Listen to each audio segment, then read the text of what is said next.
When people come across something unexplainable, they try to find rational reasoning behind it. I mean, it's only natural, right?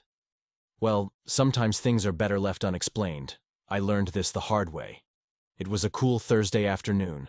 I had just got off work and wanted to take a stroll to clear my head. I find it therapeutic. Temperatures weren't too cold, but it was cool enough that you'd want to wear a thin jacket. Typical fall weather. As I walked, I felt the wind breeze through my hair as it whistled in my ear. I usually only walk through my small neighborhood on the sidewalk, but saw a rather large wooded area.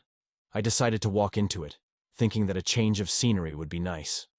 As I wandered into the woods, I heard the crunching of leaves beneath my feet. The farther I walked into the woods, the more trees I began seeing around me. I told myself that it'd probably be best if I didn't stroll too far, so I wouldn't have a hard time finding my way back. As I continued walking at a steady pace, I noticed a small dirt trail. Not thinking too much about it, I followed it. It led me to a cove of some sort, with enough trees surrounding that it formed a pretty big circle. The dirt trail ended, and there was no path ahead. Just a circle with surrounding trees. The ground was covered with a ton of leaves, but one thing in particular caught my attention. A door. A door in the middle of this forest cove. It was possibly the strangest thing I had ever seen. My curiosity caused me to walk up to it. It was no bigger than your average house door. It had a dark brown color to it, and was very clearly made out of wood. The door was old, but still stood sturdy and strong. I put my hand on the door and felt its rough, wooded exterior. It had a door frame around it, so that if you could open it like any other door would. I looked down at the doorknob. To no surprise, the doorknob was just as old and ruined as the rest of the door, but still sturdy. I reached down and grabbed the knob. It was black and metal. The knob was cold due to the cool fall air. I tried turning the knob, but to no avail. It felt like the door was locked. I tried twisting and turning a few more times, but again, the door did not open. I walked to the other side of the door and tried the knob one more time. I was met with the same results. Something inside of me wanted to open this door, no matter what. I tried kicking the door, and it was surprisingly way sturdier than I thought. It felt as if it was bolted to the ground. I looked down at the ground around the door. After kicking the leaves away, I came to a discovery. The door frame went inside of the ground. The door must have been here for quite a while, because the ground around it showed no signs of any digging or tampering. I messed with the door for a long period of time, trying different ways to get it to open. All of my attempts ended in failure. After failing, I realized that it was getting quite late, and decided to head home. At my house, I made a small dinner and turned on the TV. After flipping through multiple channels, one channel caught my eye. The news channel. Why not? I thought. I kept it on the news channel and started eating. They had been reporting on a murder that happened recently. Apparently the victim was a 24-year-old man, blonde hair, and was in a wheelchair. He had been shot in the head by some people that were robbing a store nearby. Gruesome stuff, I said to myself. I finished up my dinner, brushed my teeth, and went to bed. The next day was like any other weekday. I went to work at a small-town retail store. It wasn't your ideal job, but it worked. It put food on the table and paid the bills. That's all I really needed. After working a long and tiresome shift, I clocked out and went on another walk.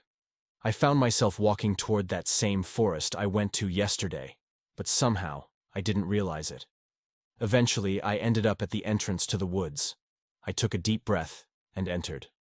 Seeking out the dirt trail was quite a challenge, since I didn't remember where exactly it was. After a short time period, I finally found it. I followed the trail and reached the strange cove. What I saw before me was the worn-out wooden door. I ran up to it and immediately tried the doorknob. It was still locked. I was frustrated, because I really wanted this door to open. It was almost a need to me. I began pacing back and forth in front of the door, thinking of the many ways I could get it to open. As I continued the pacing, I noticed a slight elevation on the ground in front of the door. I looked down and kicked the leaves out of the way. What was revealed was a very dirtied welcome mat. I hadn't noticed it before. What was read on the mat was "Lift me." I picked up the mat. Under it was several dead bugs. I instantly threw the mat and took a big step back. What the hell? I looked down and saw a key in the middle of all the disgusting dead creatures. It was broken into 2 pieces. I picked them up and inspected them. The pieces were rusted. There was no way I could glue the 2 together. I took the end of the key and put it into the lock on the door, but it wasn't long enough. I had to have the whole key. I looked up and saw the sun setting and the sky getting dark. I stuffed the broken key into my pocket and turned back to head home. Today was Saturday. I had weekends off, so I had the whole day free. I made up my mind to find a way to get this key fixed somehow. There was an old antique shop in town, and they would fix old things that were broken if you brought it in. I decided to try my luck with that. I parked right in front of the shop. It was a small store that was right in between 2 other stores. I exited my vehicle and went into the shop. I looked around and saw a variety of items around me, everything ranging from house decor, musical instruments, paintings, and mirrors. I looked forward to find an old man sitting at the counter. He seemed really old and had that grumpy look. He had a messy white beard, and the few hairs he had on his head were white as well. He was reading the newspaper, so he didn't really notice me at first. Excuse me, sir?" I waved at him. He looked up at me. I looked into his eyes. His left eye was cloudy and his right was a light blue color. "I was, wondering if you could get this fixed for me."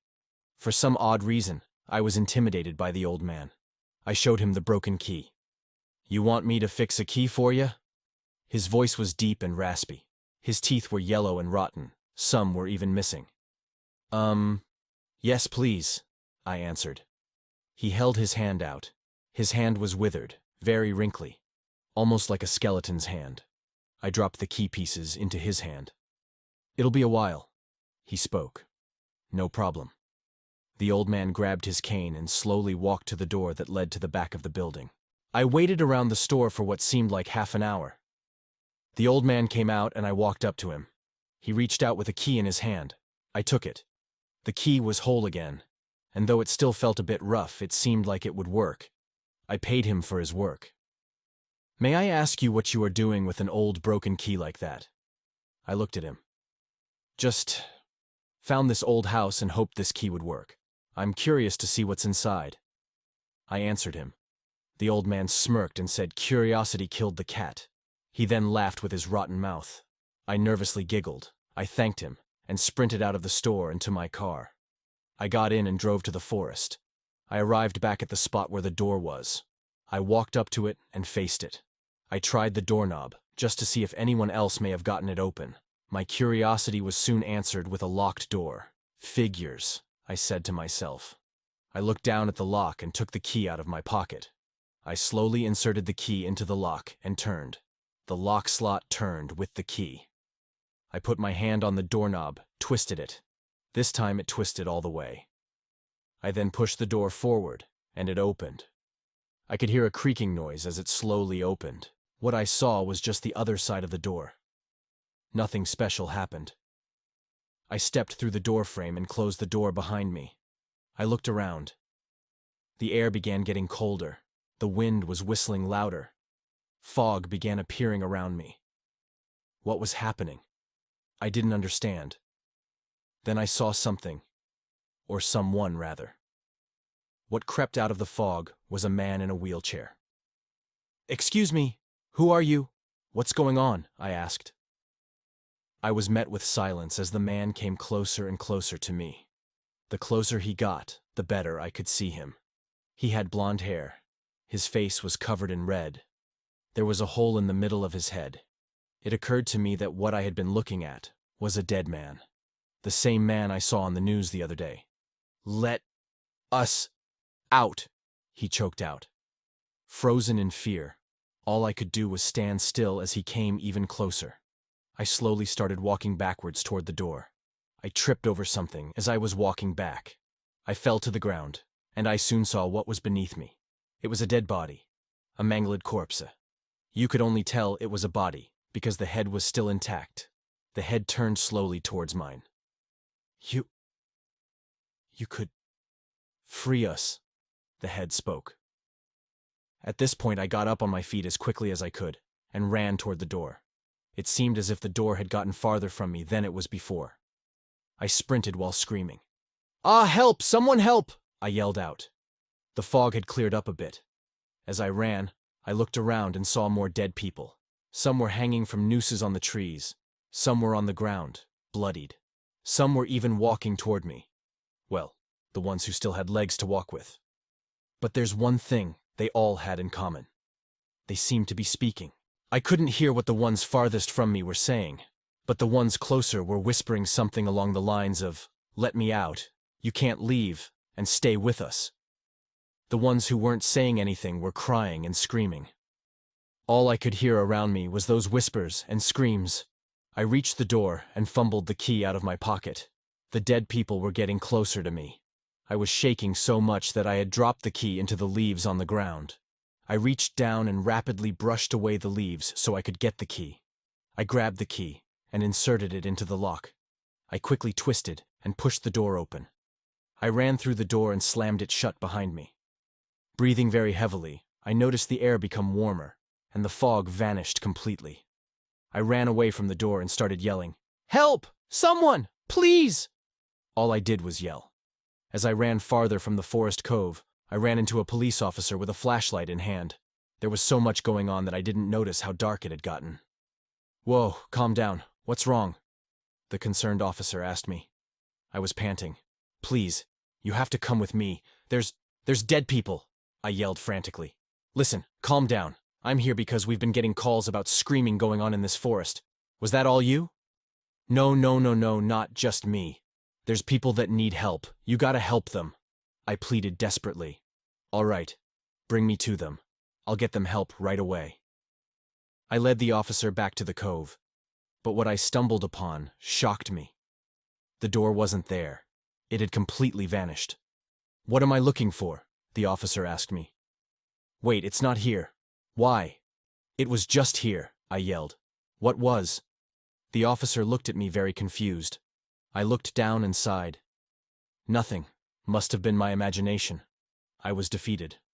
"Are you sure you're all right?" the officer asked me while pointing to his head. Yeah, I'm fine. I'm not crazy."